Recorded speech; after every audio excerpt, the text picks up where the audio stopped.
اور خبر یہ ہے کہ پاکستان سٹاک مارکیٹ میں نئی تاریخ رقم 100 انڈیکس نے پہلی بار 1,79,000 کی سطح عبور کر لی، اور انجم وہاب ہمیں اس حوالے سے اپڈیٹ بھی کریں گے۔ انجم بتائے گا۔ بالکل، مارکیٹ کے آغاز ہی صبح آج پہلا ریکارڈ قائم ہوا، 1,77,000 کی سطح کراس کی، اس کے بعد دوبارہ اس نے ایک نیا ریکارڈ قائم کیا، 1,78,000 کی سطح بھی کراس کر لی۔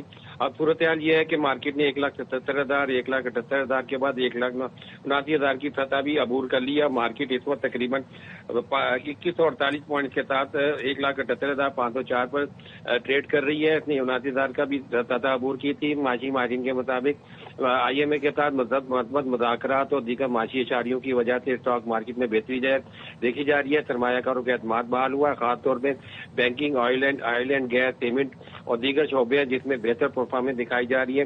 آٹو کا شعبہ بھی ہے جس میں شیئر کی خریداری میں تیزی دیکھی جا رہی ہے۔ اس طرح مجموعی طور پر پہلا سیشن مارکیٹ کا 3 نئے ریکارڈ قائم ہوا ہے۔ اس وقت مارکیٹ نے 77 78 کی سطح بھی عبور کر لی، اور مارکیٹ اس وقت 2148 پوائنٹ کے اضافے کے ساتھ 1,78,504 پوائنٹ کے اوپر مثبت رجحان کے ساتھ کاروبار سلسلہ پہلے سیشن میں اختتام ہوا ہے۔ ٹھیک ہے انجم، ہم شامل گفتگو کریں گے ماہر معاشیات ڈاکٹر خاقان نجیب کو۔ ڈاکٹر صاحب، پاکستان سٹاک مارکیٹ میں نئی تاریخ رقم ہوئی ہے، 100 انڈیکس نے پہلی بار 1,79,000 کی سطح عبور کر لی ہے، کیا کہیں گے؟ پاکستان کی مارکیٹ اس وقت تو لیکوڈیٹی ڈریون ہے، بیکاز ایونیوز آف انویسٹمنٹ جو ہیں وہ شرنک ہو گئے ہیں، پراپرٹی بھی نہیں ہے۔ اس وقت پالیسی ریٹ 22% سے 10.5% آ گیا ہے۔ مارکیٹ دیکھ رہی ہے وہ پاکستان کی ایک میکرو اسٹیبلٹی دیکھ رہی ہے۔ افراط زر میں نمایاں کمی، یعنی کہ قیمتیں بڑھ رہی ہیں پر اس رفتار سے نہیں بڑھ رہی، 5 سے 7% بڑھ رہی ہیں۔ پاکستان کے لیے نادر موقع ہے کہ جو اس وقت کی اسٹیبلٹی ہے اس کو استعمال کریں۔ پاکستان کی ایک لبرلائزڈ اکانومی جو ویل ریگولیٹڈ مارکیٹ اکانومی ہے اس کو بنانے کا 78 سال میں اس سے زیادہ نادر موقع آیا نہیں ہے۔ بلومبرگ نے پاکستان میں مہنگائی میں نمایاں کمی اور پالیسی استحکام کی تصدیق کر دی۔ جائزہ رپورٹ جاری کر دی گئی۔ رپورٹ میں بتایا گیا ہے کہ پاکستان میں قیمتوں کا استحکام اور معاشی نظم و نسق بہتر ہو رہا ہے۔ دسمبر میں افراط زر 5.6% رہا، جو نومبر کے 6.1% سے کم ہے۔ خوراکی قیمتوں میں دباؤ کم ہوا، 4% تک محدود رہا۔ اسٹیٹ بینک نے استحکام کو مد نظر رکھتے ہوئے پالیسی ریٹ میں 50 بیسس پوائنٹس کمی کی۔ قیمتوں کا دباؤ کے قابل کنٹرول ہونے کا واضح اشارہ ملا۔ کم شرح سود سے کاروبار اور سرمایہ کاری کے لیے فائنینسنگ نسبتاً سازگار ہونے کی امید بڑھی۔ کم مہنگائی سے قوت خرید میں بہتری اور صارفین کے لیے ریلیف کے امکانات بڑھ گئے۔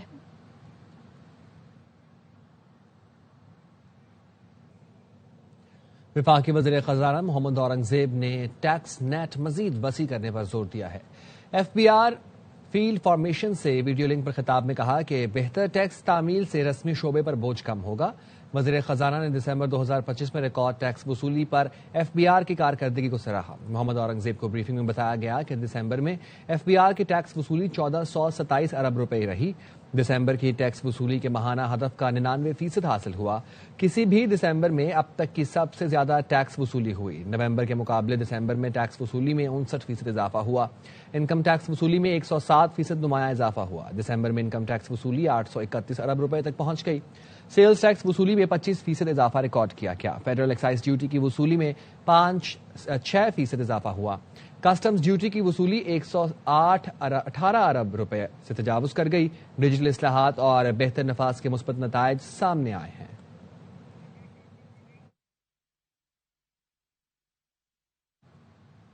وزیر اعظم شہباز شریف کی زیر صدارت وفاقی کابینہ کا اجلاس ہوا۔ اسلام آباد کے بلدیاتی انتخابات سے متعلق اہم پیش رفت متوقع ہے۔ تفصیلات جانیں گے ڈپٹی بیورو چیف اسلام آباد اظہر فاروق سے۔ جی اظہر۔ جی، وزیر اعظم کی صدارت میں یہ انتہائی اہم ترین اجلاس تھا۔ اس اجلاس میں کابینہ کمیٹی کے بعد فیصلوں کی منظوری دی گئی ہے۔ بتایا گیا ہے کہ وفاقی دارالحکومت اسلام آباد میں نئے بلدیاتی نظام سے متعلق وفاقی کابینہ نے جو کابینہ کمیٹی کی سفارش تھی اس کے اپروول دے دی ہے۔ یہ انتخابات لوکل پارٹیز کے 15 فروری کو ہونے جا رہے تھے اور کاغذات نامزدگی بھی جمع ہو چکے تھے، لیکن اب اس بات کا کبھی امکان ہے کہ وفاقی کابینہ کی منظوری کے بعد اسلام آباد میں ہونے والے بلدیاتی انتخابات ملتوی ہو جائیں گے، اور اس کے لیے اب ضروری قانون سازی جو ہے وہ کی جائے گی، جو کہ 12 جنوری سے قومی اسمبلی کا اجلاس ہونے جا رہا ہے۔ اس میں تو وفاقی کابینہ نے اصولی طور پر نئے قوانین کے تحت تو بلدیاتی نظام کی جو متبادل نظام ہے اسلام آباد کا، اس کی اپروول دی ہے۔ اظہر فاروق اپڈیٹ کر رہے تھے، شکریہ۔ وزیر اعظم کے مشیر رانا ثناء اللہ کہتے ہیں ملک کے 5 بڑوں کے درمیان کانفیڈنس بلڈنگ ہونی چاہیے، ان کے درمیان رابطہ ہونا چاہیے، یہ صورتحال سیاسی طور پر بہتر سمت میں بڑھ سکتی ہے۔ رانا ثناء اللہ نے یہ بھی کہا 5 بڑوں میں 2 تو ان کے قائدین وزیر اعظم شہباز شریف اور نواز شریف ہیں، تیسرے ہیں صدر آصف علی زرداری، چوتھے بانی پی ٹی آئی ہیں، ان کے درمیان رابطہ نہیں ہوا تو اس وقت تک ایک دوسرے پر یقین بھی نہیں ہوگا۔ 8 فروری کو یہ گلا کریں گے تو منی 9 مئی جیسے کیسز بنیں گے۔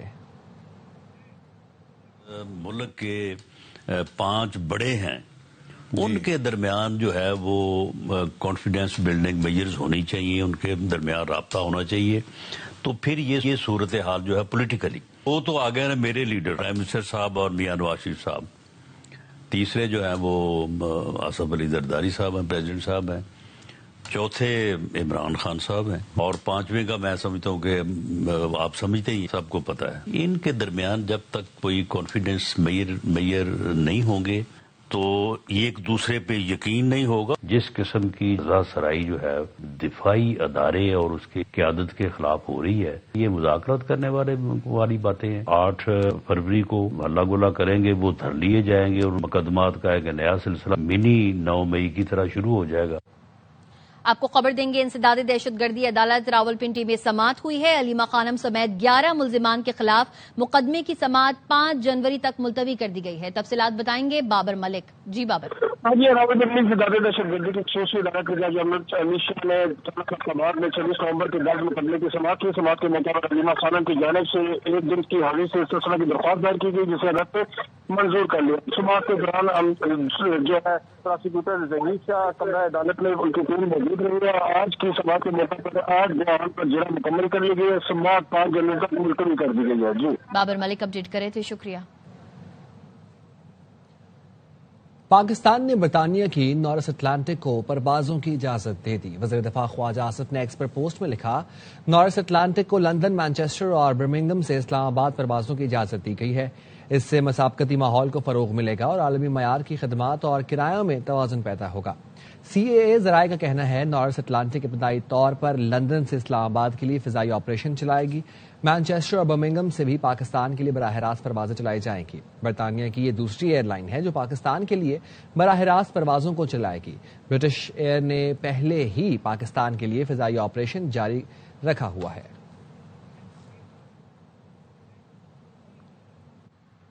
PIA کو منافع بخش بنانا ترجیح اور ملازمین کو تحفظ دیں گے۔ عارف حبیب کہتے ہیں ملازمین کا مستقبل ان کی کارکردگی پر ہوگا۔ PIA کو حج اور عمرے کے سفر میں ترجیح حاصل ہے۔ اوورسیز پاکستانیوں اور ان کے اہل خانہ کی تعداد کروڑوں میں ہے۔ آپریٹ کرے گی، پیسے بھی جو ہے جنریٹ کرے گی، اس میں سب سے پہلا حق وہ امپلائیز کا ہوتا ہے۔ اگر وہ اچھے پرفارمرز ہیں ان کی جو ہے وہ ایئر لائن کو بہت زیادہ ضرورت ہوگی۔ ورکرز ہیں ان کو خوش ہونا چاہیے، ایئر لائن اپنے پاؤں پہ کھڑی ہوگی۔ ہمیں ایسے کام کرنے چاہیے کہ ہم دنیا میں اپنے آپ کو پراؤڈلی جو ہے وہ پریزنٹ کریں۔ ٹیم میں رہنے کے لیے پرفارمنس بہت لازمی ہے۔ PIA کو نیچرل ایڈوانٹیجز ہیں، ریلیجیس ٹریولنگ جو ہے وہ پاکستان سے حج اور عمرہ، ہمارے نان ریزیڈنٹ پاکستانی 7-8 کروڑ لوگ ایسے ہیں ایک دوسرے کو ملنے کے لیے آنا جانا جو ہے وہ کر رہے ہوتے ہیں۔ ڈائریکٹ فلائٹ جو ہے پرٹیکولرلی وہ اس کو پریفر کریں گے۔ اسلام آباد ہائی کورٹ نے قانونی کارروائی کے بغیر گرفتاری کو اغوا قرار دے دیا۔ پولیس کے اختیارات سے تجاوز پر تحریری فیصلہ جاری کر دیا۔ لاہور اور بہاولپور سے خاتون اور کم سن بچوں کے اغوا کے معاملے پر عدالت نے حکم میں لکھا سپریم کورٹ طے کر چکی ہے مقدمے کی بنیاد غیر قانونی ہو تو اس کے بعد کی ساری کارروائی ختم ہوگی۔ IG اسلام آباد جعلی پولیس مقابلے میں ملوث اہلکاروں کے خلاف کارروائی کر کے 30 روز میں رپورٹ پیش کریں۔ اہلکار 1 لاکھ روپے بطور جرمانہ مدعی ثنا سہیل کو ادا کریں۔ خاتون کے ساتھ لائی گئی ملکیتی گاڑیاں، کیش اور جیولری واپس کی جائے۔ لاہور پولیس ملزمان کے خلاف میرٹ پر تحقیقات کرے۔ عدالت نے محمد وقاص، علیم سہیل، ثنا سہیل اور ارحم وقاص کے خلاف مقدمہ خارج کر دیا۔ سابق CEO PIA مشرف رسول کا محمد وقاص اور علیم سہیل کے ساتھ لین دین کا تنازع تھا۔ لاڑکانہ ماورائے عدالت قتل کیس مقتول علی کلہوڑو کے لواحقین نے عدالت جانے کا اعلان کر دیا۔ بابو اقبال اس والے سے میں اپڈیٹ کریں گے، بتائے گا۔ جی ہاں، اس میں اب 2 چیزیں جو ہے نا وہ سامنے آئی ہیں۔ ایک تو یہ ہے کہ جو مرنے والا ہے مقتول، اس کے ورثاء نے کہا ہے کہ پولیس انصاف نہیں کرے گی تو ہم مجبوراً جو ہے وہاں عدالت میں جائیں گے اور اس سے رجوع کریں گے۔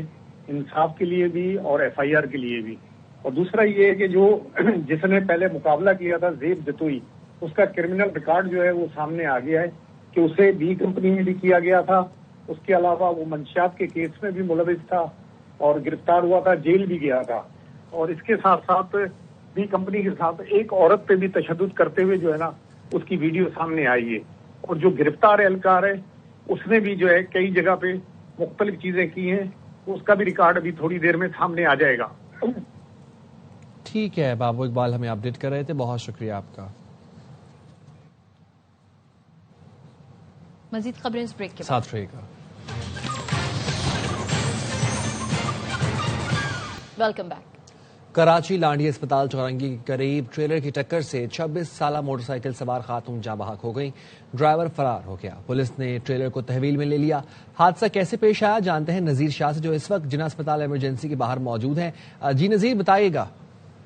بالکل دیکھیں، میں جناح اسپتال ایمرجنسی کے باہر موجود ہوں. آج گودام چورنگی پر ایک افسوسناک حادثہ پیش آیا تھا. اس وقت ان کے کو ورکر ہمارے ساتھ موجود ہیں. آپ یہ بتائیے گا کہ ان کا نام کیا ہے اور کیسے حادثہ پیش آیا اور کیا کرتی تھی؟ بشرا نام تھا، جاب کرتی تھی کمپنی میں. حادثہ کیسے پیش آیا؟ کان میں بلوٹوتھ لگا ہوا تھا، موبائل جو نا بیگ میں پڑا ہوا تھا. ٹھیک ہے، ہمیں جب پتہ لگا کہ بات کرتے ہوئے جب بندہ کی چیخ لگے گی تو بندے کو دل تو پھٹ جائے گا. یہ ہے کہ جیسے اس کی چیخ لگی ہے تو ہم نکلے ہیں. اچھا، کس سے بات ہو رہی ہے؟ ہماری سسٹر سے. اچھا جی، تو ٹھیک ہے، جب ہم وہاں پہ پہنچے ہیں تو وہاں ٹرالے کے نیچے پڑی ہوئی تھی. ٹرالے والا بھاگ گیا. ہمیں اس چیز کا انصاف چاہیے. بالکل دیکھیں، یہ خاتون ابزا میں کام کرتی تھی اور بتائی جا رہا ہے کہ 10 سے 15 سالوں سے وہاں کی ورکر تھی. کئی سالوں سے موٹر سائیکل بھی چلاتی تھی. وہاں سے ڈرائیور ہمیشہ کی طرح فرار ہو چکا تھا اور ان کا یہی مطالبہ ہے، پولیس سے اپیل ہے کہ اس ڈرائیور کو گرفتار کر کے اس کو سخت سے سخت سزا دی جائے. کراچی میں ٹرالر کی ٹکر سے جاں بحق بشرا کے بھائی نے انصاف دینے کا مطالبہ کر دیا. کہتے ہیں ڈرائیور کو فوری گرفتار کیا جائے. بشرا شروع سے ہی موٹر سائیکل چلاتی تھی اور گھر جا رہی تھی. یہ کہ ہمیں انصاف چاہیے. ہم لوگ فی الحال پنجاب جا رہے ہیں. جب تک ہم لوگ نہیں آتے گاڑی تھانے میں ضبط رہے گی. ہم آگے ان کا فیصلہ کریں گے کیا کرنا ہے کیا نہیں کرنا. ہم 4 بھائی ہیں، 4 سسٹر. پولیس ہماری یہ اپیل ہے کہ جب تک ہم واپسی نہیں آتے ٹرک اپنے قبضے میں رہیں. گاڑی ہمارے پاس، ہمیں انصاف چاہیے. یہاں پہ ویڈیو ہے، واقعے کی ویڈیو بھی ہے، گاڑی کی ویڈیو بھی ہے، ٹرک کی ویڈیو بھی ہے. ہمیں انصاف چاہیے. اکاڑا سے. تو ابھی باڈی وہیں جائے گی؟ جی وہیں جائے گی، وہیں رکھا. مودی کے سفاق دور حکومت میں صحافیوں کا قتل، گرفتاریاں، تشدد اور جبری گمشدگیاں جاری ہیں. بھارتی جریدہ دی وائر کے مطابق 2025 میں 14,800 سے زائد صحافیوں کو تشدد کا نشانہ بنایا گیا. پرتشدد واقعات میں 8 صحافی اور ایک سوشل میڈیا انفلوئنسر کو قتل، جبکہ 117 افراد کو آزادی اظہار رائے کے جرم میں پابند سلاسل کیا گیا. 108 خلاف ورزیاں مودی کی آبائی ریاست گجرات میں ریکارڈ ہوئیں. 208 افراد کو بلیک میل کیا گیا. مودی حکومت نے 8,000 سے زائد ایکس اکاؤنٹ بند کرنے کے احکامات دیے. 9 مئی کو ریاستی اداروں کے خلاف ڈیجیٹل دہشت گردی کیس. عدالت نے عادل راجہ، حیدر مہدی، وجاہت سعید کو 2 مرتبہ عمر قید کی سزا سنا دی ہے. فروخ اعجاز ہمیں اس حوالے سے اپڈیٹ کریں گے. فروخ، بتائیے گا. جی بالکل، 9 مئی کو ریاستی اداروں کے خلاف ڈیجیٹل دہشت گردی کے کیس میں انسداد دہشت گردی عدالت کے جج طاہر عباس سپرا نے فیصلہ سنا دیا ہے. عدالت نے عادل راجہ، حیدر مہدی، وجاہت سعید کو 2 بار عمر قید کی سزا سنائی ہے. اس کے ساتھ ساتھ ثابت شاکر، محیط پیرزادہ کو بھی 2 بار عمر قید کی سزا سنائی گئی ہے. عدالت نے ملزمان کو دیگر دفعات میں بھی مجموعی طور پر 35 سال کی قید کی سزا سنائی ہے. عدالت نے ملزمان کو مجموعی طور پر 15 لاکھ روپے جرمانے کی بھی سزا سنائی ہے. عدالت نے کچھ دیر قبل یہ ٹرائل کا مکمل ہونے پر فیصلہ محفوظ کیا تھا اور اب یہ محفوظ فیصلہ سنا دیا گیا ہے. پراسیکیوشن کی جانب سے مجموعی طور پر 24 گواہان کو عدالت میں پیش کیا گیا، جن کے بیانات قلم بند کیے گئے اور ان پر جرح بھی کی گئی. تھانہ اپارہ کے مقدمہ میں ثابت شاکر، محیط پیرزادہ اور سید اکبر حسین کو عمر قید کی سزا سنائی گئی، جبکہ تھانہ رمنا کے مقدمہ میں شاہین صاحبائی، حیدر مہدی اور وجاہت سعید کو سزا سنائی گئی ہے. عدالت نے پراسیکیوشن کی استدعا پر ملزمان کی غیر موجودگی میں ٹرائل کو مکمل کیا ہے. پراسیکیوشن کی جانب سے راجہ نویر حسین کیانی عدالت میں پیش ہوئے. عدالت میں ملزمان کی جانب سے گلفام اشرف گرایا ایڈوکیٹ عدالت میں پیش ہوئے تھے. جی، پاکستان چین کے بنیادی مفادات بالخصوص تائیوان معاملے پر حمایت کا اعادہ کرتا ہے. ترجمان دفتر خارجہ کا کہنا ہے پاکستان تائیوان کو چین کا ناقابل تقسیم حصہ تسلیم کرتا ہے. تفصیل جانتے ہیں راجہ محسن اعجاز سے. جی راجہ محسن. جی بالکل، ترجمان دفتر خارجہ کی جانب سے میڈیا کے سوالات پر اس معاملے پر رد عمل دیا گیا ہے، اور ان کا یہ کہنا ہے کہ پاکستان اور چین آہنی دوست اور ہر موسم میں اسٹریٹجک تعاون کے شراکت دار ہیں۔ ہم چین کے بنیادی قومی مفادات سے متعلق تمام معاملات بشمول تائیوان پر اپنی مستقل حمایت کا اعادہ کرتے ہیں، اور پاکستان ون چائنا کا جو اصول ہے اس پر کاربند رہے گا، اور پاکستان تائیوان کو چین کا ٹوٹ اور ناقابل تقسیم حصہ سمجھتا ہے۔ راجہ محسن اعجاز اپڈیٹ کر رہے تھے، شکریہ۔ نیو یارک کے نو منتخب پہلے مسلم میئر زہران ممدانی کہتے ہیں، وعدہ کرتا ہوں آپ سب کا تحفظ کروں گا۔ سٹی ہال حلف برداری کے بعد شرکاء سے خطاب میں ممدانی نے کہا، آج شہر کے لیے نئی صبح کا آغاز ہے اور صرف عمل ہی نہیں ذہنوں کو بدل سکتا ہے۔ نیو یارک کے شہریوں کے ساتھ ہر مشکل میں کھڑا رہوں گا۔ زہران ممدانی نے اپنے دادا اور دادی کے زیر مطالعہ قرآن پاک پر عہدے کا حلف اٹھایا۔ رکن کانگریس سینیٹر برنی سینڈرز نے ان سے حلف لیا۔ New Yorkers, today begins a new era. I stand alongside you, the tens of thousands of you. Regardless of whether we agree, I will protect you, celebrate with you, mourn alongside you, and never, not for a second, hide from you. Thank you to my parents, Mama and Baba. Thank you to the people of New York. سعودی عرب کے ولی عہد شہزادہ محمد بن سلمان اور قطر کے امیر شیخ تمیم بن حمد الثانی کے درمیان اہم ٹیلی فونک رابطہ ہوا۔ دونوں رہنماؤں نے باہمی تعلقات کا جائزہ لیا اور تعلقات کو مزید مضبوط بنانے کے طریقوں پر تبادلہ خیال کیا۔ سعودی ولی عہد محمد بن سلمان اور امیر قطر شیخ تمیم بن حمد الثانی نے علاقائی اور بین الاقوامی امور پر بھی گفتگو کی۔ دونوں رہنماؤں نے خطے میں امن و استحکام کو فروغ دینے کے لیے مشترکہ اقدامات پر بات کی۔ ایران میں مہنگائی اور بڑھتے ہوئے اخراجات زندگی کے خلاف احتجاج کے دوران سیکیورٹی فورسز اور مظاہرین میں جھڑپوں میں 6 افراد ہلاک ہوئے۔ حالیہ مظاہروں کے آغاز کے بعد پہلی ہلاکت خیز جھڑپیں رہیں۔ درجنوں افراد زخمی ہیں۔ ایرانی میڈیا کا یہ کہنا ہے کہ کئی شہروں میں مظاہرین نے سرکاری عمارتوں پر بھی دھاوا بولا۔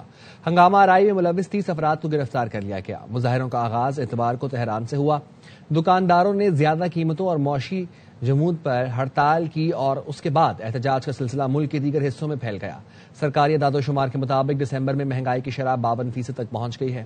ایرانی صدر مسعود پزشکیان کہتے ہیں، حکومت اقتصادی صورتحال بہتر بنانے کے لیے اقدامات کرے۔ اگر ہم لوگوں کی روزی روٹی کا مسئلہ حل نہیں کرتے تو ہم جہنم میں جائیں گے۔ وزیر اعلیٰ مریم نواز کہتی ہیں، بنجر اور سیم زدہ زمینوں کو شرمپ فارمنگ کے ذریعے پہلی بار قابل استعمال بنایا جا رہا ہے۔ سرگودھا اور علی پور میں مجموعی طور پر 5600 ایکڑ شرمپ سٹیٹ بنیں گی۔ شرمپ فارمنگ کے آغاز سے پنجاب کی برآمدات میں بڑا اضافہ ہوگا۔ منصوبے سے ہزاروں نوجوانوں کے لیے روزگار کے مواقع پیدا ہوں گے۔ پنجاب میں بلو اکانومی کا اب تک کا سب سے بڑا منصوبہ ہے۔ سرگودھا میں شرمپ فارمنگ منصوبے کی 15ویں یومیہ ترقیاتی رپورٹ جاری کر دی گئی۔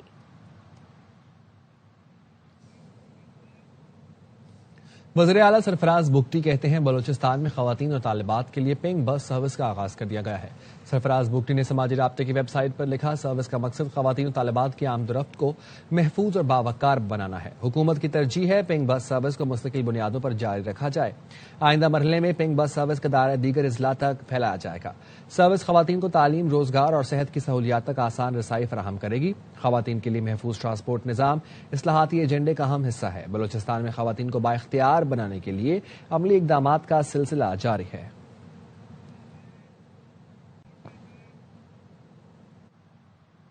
سوات میں برف باری کے بعد سردی کی شدت بڑھ گئی۔ قدرتی نظارے دیکھنے سیاحوں کا سمندر امڈ آیا۔ مانسیرہ میں برف باری نے شوگران، ناران، کاغان کی خوبصورتی میں اضافہ کر دیا۔ چمن میں برف باری کے بعد پارا -1 تک گر گیا۔ سرد ہواؤں کا راج، برف باری سے موسم ٹھنڈا ٹھار، بالائی علاقوں میں ہر سم سفیدی چھائی ہے۔ جنت نظیر وادی سوات کا حسن بھی دوبالا ہو گیا۔ قدرتی نظاروں کے مزے لینے سیاح کھینچے چلے آئے۔ مانسہرہ میں برف باری نے شوگران، ناران، کاغان کی خوبصورتی میں رنگ بھر دیے۔ آسمان سے گرتے برف کی گالوں نے سیاحوں کو دیوانہ کر دیا۔ کراچی سے آئی ہوں اور میں اسپیشل ہیپی نیو ایئر اور یہ سنو فال دیکھنے کے لیے آئی ہوں، اور اتنا برف سے ڈھکا ہوا، اتنا زبردست